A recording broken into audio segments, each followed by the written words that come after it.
देख रहे हैं आपका अपना यूट्यूब चैनल बिजनेस इंस्टीट्यूट, जिसमें हम आपको लेकर आए हैं। कल आपको बेसिक इंट्रोडक्शन कराया था। आज हम आपको बायोलॉजी का एक टॉपिक, क्लास 12 का टॉपिक है प्रिंसिपल ऑफ इनहेरिटेंस।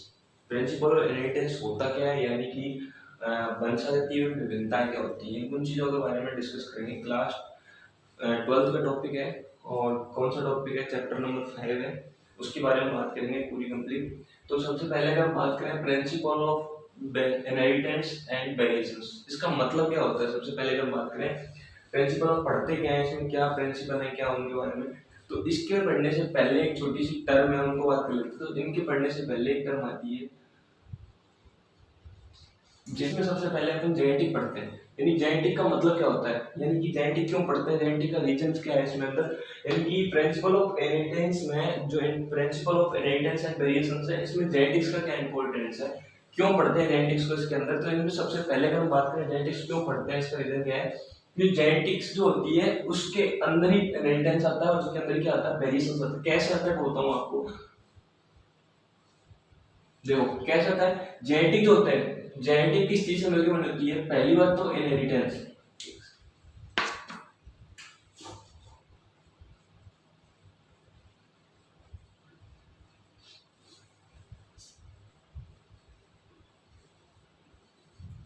जेनेटिक्स जब भी पढ़ते हैं तो जेनेटिक्स के अंदर अपन दो चीज पढ़ते हैं। जेनेटिक्स के अंदर कौन सी पढ़ते हैं, इनहेरिटेंस एंड वेरिएशन, दोनों का कॉम्बिनेशन जो होता है। इनहेरिटेंस और वेरिएशन दोनों का कॉम्बिनेशन जो होता है वो जेनेटिक कहलाता है, यानी आनुवंशिकी कहलाती है। आनुवंशिकी किसे कहते हैं, सबसे पहले बात करें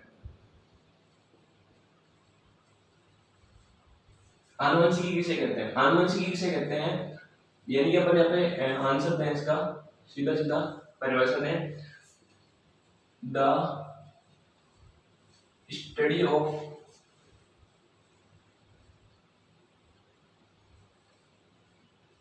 inheritance and its variation। सुनाई, यानी कि किसकी स्टडी करना, इनहेरिटेंस और वेरिएशंस दोनों की स्टडी करना जेनेटिक कहलाता है, यानी आनुवंशिकी कहलाती है। दोनों की अगर स्टडी की जाए तो दोनों की स्टडी कौन से रूप से क्या कहलाती है, जेनेटिक कहलाती है। तो यहाँ पे इनहेरिटेंस का मतलब क्या होता है, वेरिएशंस का मतलब क्या होता है। इनहेरिटेंस का मतलब वंशागति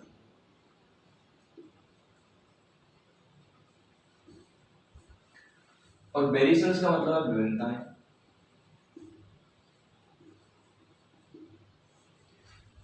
यानी जेनेटिक मटेरियल में दो चीजें क्लियर कर रहे हैं, इनहेरिटेंस एंड वेरिएशंस। इनहेरिटेंस का मतलब जेनेटिक मटेरियल अपन वंशागति भी पढ़ेंगे और विभिन्नताएं भी पढ़ेंगे, दो चीजें पढ़ेंगे। तो वंशागति क्या होती है, विभिन्नताएं क्या होती है, इसकी अगर हम बात करें तो वंशागति का मतलब क्या होता है। वंशागति का मतलब होता है आनुवंशिक पदार्थों का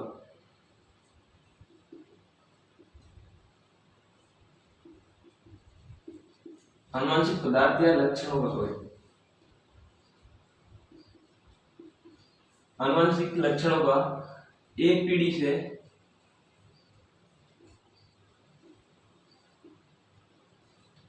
दूसरी पीढ़ी में स्थानांतरण होना।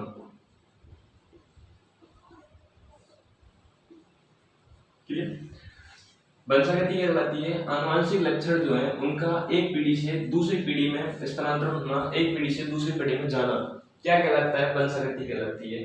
अब दूसरी बात आती है विभिन्नता। विभिन्नता क्या होती है, जब वंशागति होती है यानी आनुवंशिक लक्षण एक पीढ़ी से दूसरी पीढ़ी में जाते हैं तो वो लक्षण जो जाते हैं वो 100% सिमिलर नहीं जाते, वो 100% सिमिलर नहीं जाते, उनके अंदर कुछ डिफरेंसेस, उनके अंदर कुछ विभिन्नताएं आती हैं कि वो चेंज होते हैं। तो इसी का मतलब क्या कहलाता है कि आनुवंशिक लक्षणों का एक पीढ़ी से दूसरी पीढ़ी में जाने पर, यानी एक पीढ़ी से दूसरी पीढ़ी में जाने पर आने वाली विभिन्नताएं, आने वाली विभिन्नताएं, यानी आनुवंशिक लक्षण जब एक पीढ़ी में दूसरी पीढ़ी में जा रहे हैं तो उनसे जो विभिन्नताएं आ रही हैं, उनसे जो विभिन्नताएं आ रही हैं, उनसे जो अलग हो रहे हैं, वो क्या कहलाता है, विभिन्नताएं कहलाती है। समझ आ रही बात है, समझ आ रही क्लियर।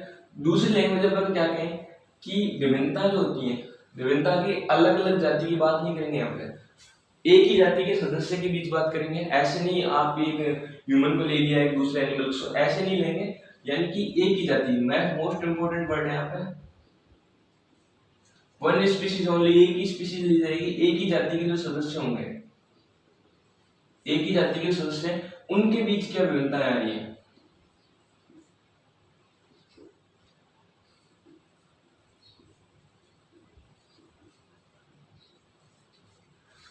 यानी कि एक ही जाति के सदस्यों के बीच आने वाली विभिन्नताएं या आने वाली जो चेंजेस हैं,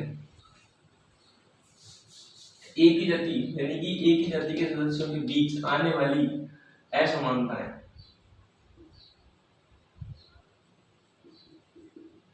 क्या कहलाती है? विभिन्नताएं कहलाती है। समझ में आई? दो चीजें क्लियर हुई, दोनों का मतलब क्लियर हुआ। इनहेरिटेंस किसे कहते हैं, वेरिएशंस किसे कहते हैं, जेनेटिक क्या है। यानी जेनेटिक क्या है, जेनेटिक जो है आनुवंशिकी जो है दो वर्ड से मिलकर बनी है, यानी कि इनहेरिटेंस और दूसरा वेरिएशंस।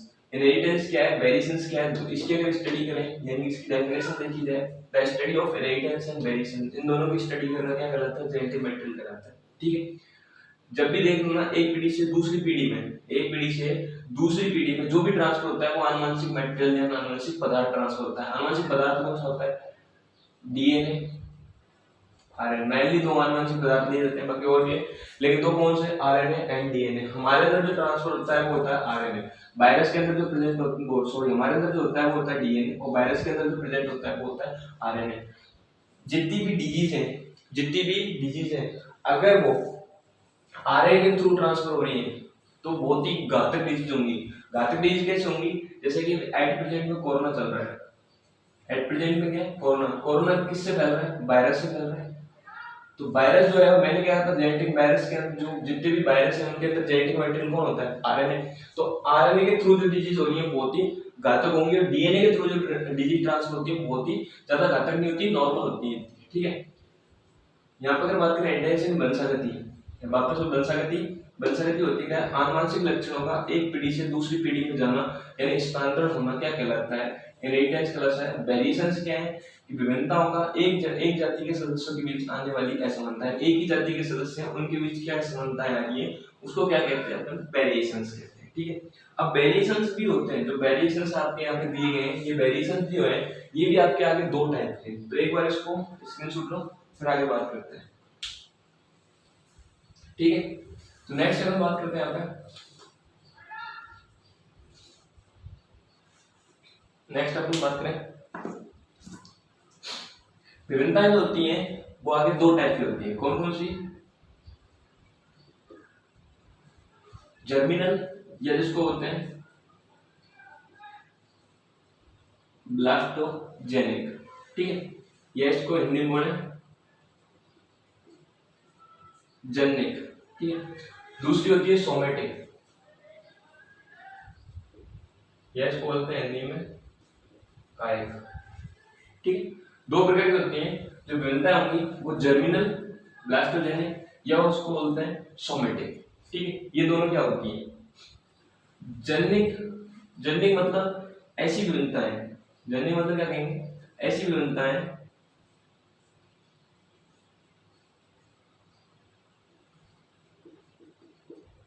जो क्या हो रही है, पीढ़ी दर पीढ़ी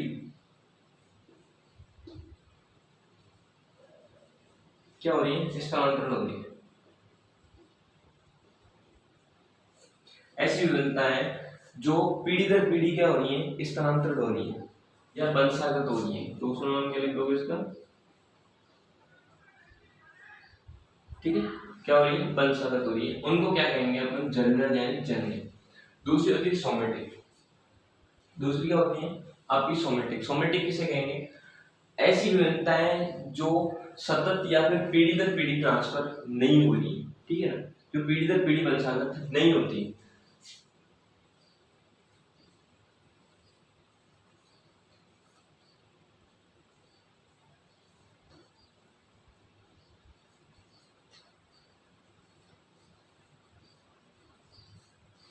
ऐसी विभिन्नताएं जो पीढ़ी दर पीढ़ी वंशागत नहीं होती उन्हें कहते हैं सोमेटिक, और जो पीढ़ी दर पीढ़ी वंशागत होती हैं उन्हें कहते हैं ब्लास्टोजेनिक, जर्मिनल या कायिक, जो भी गलत है। अब आगे क्या होता है, जो जर्मिनल जो है आपकी पीढ़ी दर पीढ़ी ट्रांसफर हो रही है, तो ये जो पीढ़ी दर पीढ़ी ट्रांसफर हो रही है तो ऐसा भी हो सकता है पीढ़ी दर पीढ़ी एक पीढ़ी से दूसरी पीढ़ी में ट्रांसफर हो, एक पीढ़ी से दूसरी पीढ़ी में ट्रांसफर ना हो लेकिन उससे अगली पीढ़ी में ट्रांसफर हो जाए, ऐसा भी हो सकता है। लेकिन इसी के देखते हुए जो जर्मिनल है वो आगे आपके कितने टाइप के, दो टाइप के डिवाइडेशन किया गया है। जो जर्मिनल है उसको कितने टाइप में डिवाइडेशन किया है, आगे दो टाइप में, एक तो सतत और दूसरा होता है असतत। ठीक है,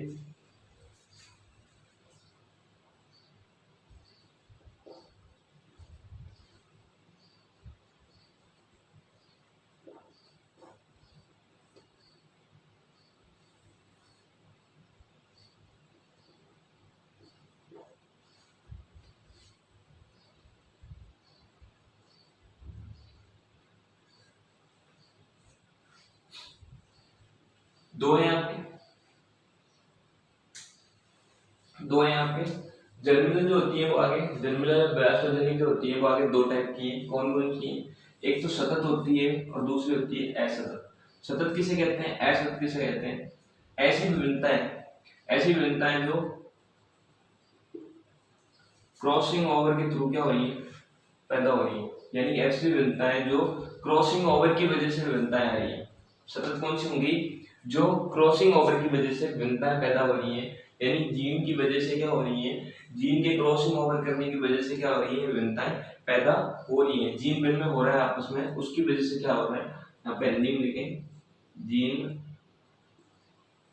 भिन्न है। ठीक है। दूसरा यहाँ पर होता है असतत। असतत का मतलब क्या होता है, यानी कि ऐसी विभिन्नताएं जो म्यूटेशन की वजह से पैदा हो रही है। अब म्यूटेशन वर्ड क्या है यहाँ पे, नया वर्ड। क्रॉसिंग ओवर तो जीन भिन्न हो गया आपस में एक्शन की वजह से, लेकिन यहाँ पे एक नया वर्ड आया है म्यूटेशन। म्यूटेशन क्या होता है? ठीक है, ऐसा तो बनता है। म्यूटेशन क्या होता है? म्यूटेशन होता है डीएनए जो होता है, म्यूटेशन क्या होता है, डीएनए होता है उसके एक बेस पेयर में, डीएनए ये आपका डीएनए,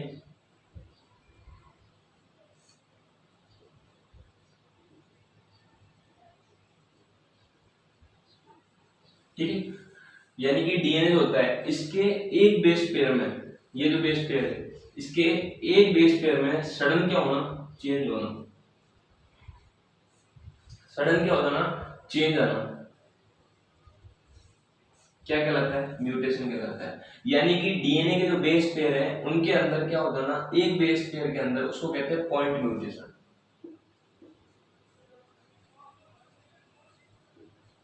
लेकिन अपन ओनली म्यूटेशन पढ़ना है तो यहाँ पे क्या बोलेंगे कि डीएनए के बेस पेयर के अंदर क्या होना, सडनली क्या हो जाना, चेंज हो जाना, क्या कहलाता है, म्यूटेशन कहलाता है। ये अपन आगे पढ़ लेंगे, जेनेटिक इंजीनियरिंग करेंगे, वहां पे पढ़ेंगे, पूरी जेनेटिक इंजीनियरिंग टॉपिक है उसमें पढ़ेंगे। लेकिन छोटा सा हल्का से टॉपिक समझ में आ जाए कि म्यूटेशन होता क्या है, तो इतना याद रख लेना अभी आप तो इसको, कि जो डीएनए के जो बेस पेयर होते हैं उनके अंदर सडनली क्या हो जाना, चेंज होना, जिसकी वजह से, अब वो जरूरी नहीं है हर एक पीढ़ी में, जरूरी नहीं है वो हर एक जो जनरेशन बनेगी उसके अंदर ये चीजें हो के सडनली बेस पेयर चेंज हो जाए। किसी के अंदर होता है, किसी के अंदर नहीं होता, इसीलिए इसको ऐसा कह रहे हैं, लगातार चेंज नहीं हो रहा, लेकिन क्रॉसिंग ओवर लगातार होता है। क्रॉसिंग ओवर तो क्या होता है, जीन में तो लगातार होता रहता है, तो जीन में जो होता है उसकी वजह से चेंजिंग हो सकता है, ये तो सतत है। अगर एक पीढ़ी में है तो दूसरी पीढ़ी में ट्रांसफर होगा, लेकिन ये ऐसा सतत है, अगर एक पीढ़ी में हो रहा है तो दूसरी पीढ़ी में ट्रांसफर हो ना हो, कौन सी वेरिएशन, ये ऐसी वेरिएशन आए ना आए कोई जरूरी नहीं है। इसी वजह से दो टाइप का होता है। ओके, ठीक। तो ये आपका एक क्या हो गया, principle of inheritance and variations का एक हल्का बेस हो गया। स्टार्टिंग क्या है, इसमें क्या पढ़ना है, क्या नहीं पढ़ना, क्या क्या चीजों पे ध्यान देना। इससे आगे अपन पढ़ेंगे इसमें मेंडल ने क्या किया था, कौन कौन से नियम दिए थे, कौन कौन से लॉ थे उसके, उन सब के बारे में पढ़ेंगे। तो अभी के लिए इतना ही।